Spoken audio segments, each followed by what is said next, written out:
తెలంగాణలోనే అతిపెద్ద జాతర సమ్మక్క సారక్క జాతరను తెలంగాణ కుంభమేళాగా ఎందుకంటారు?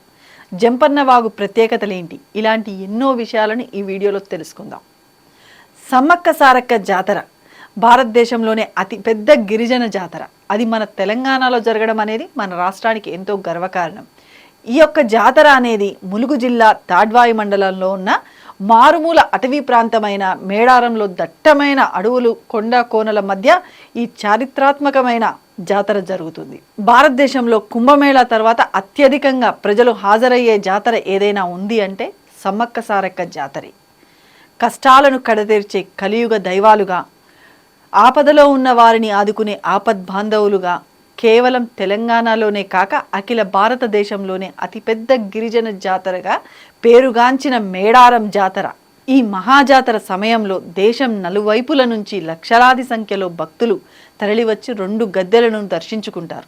అమ్మవారికి తలనీలాలు సమర్పించి పసుపు, కుంకుమ, ఎత్తుబెల్లం, కుంకుమ భరణులను మొక్కులుగా చెల్లిస్తారు. ఇలా చేయడం వల్ల వనదేవతలు తమ కష్టాలన్నీ తీరుస్తారని చెప్పేసి వారి యొక్క నమ్మకం. తెలంగాణ గవర్నమెంట్ 2014లోనే రాష్ట్ర పండుగగా గుర్తించింది ఈ సమ్మక్క సారక్క పండుగను. ఈ సందర్భంగా సమ్మక్క సారలక్క జాతరకు సంబంధించిన ఆసక్తికరమైన విషయాలను ఇప్పుడు తెలుసుకుందాం.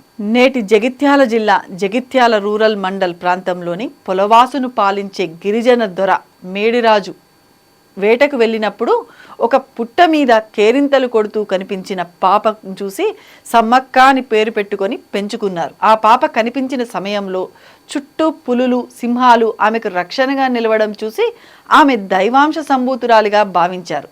ఆమె హస్తవాసి కూడా చాలా మంచిదని, ఆమె చేత్తో ఆకుపసరు ఇస్తే ఎలాంటి రోగమైనా వెంటనే నయమైపోతుందట.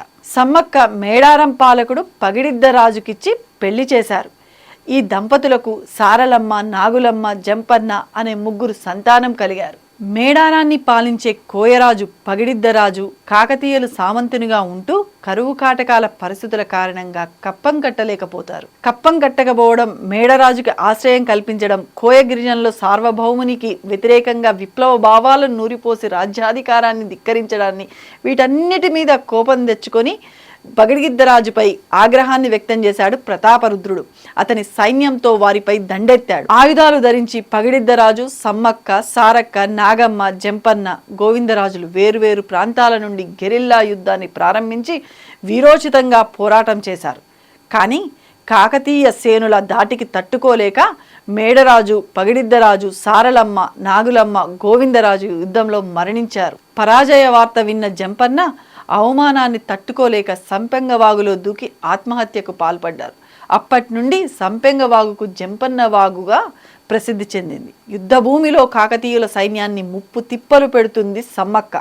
వీరోచితంగా పోరాటం సాగించింది. చివరకు శత్రువుల చేతిలో దెబ్బతిన్న సమ్మక్క రక్తపు దారాలతోనే యుద్ధభూమి నుంచి నిష్క్రమించి చిలకలగుట్ట వైపు వెళ్తూ మార్గ మధ్యలోనే అదృశ్యమైంది. ఆమెను వెతుక్కుంటూ వెళ్ళినటువంటి అనుచరులకు కూడా ఆమె జాడ తెలవలేదు. కానీ ఆ ప్రాంతంలో ఒక పుట్ట దగ్గర పసుపు కుంకుమల గల భరణి లభించింది.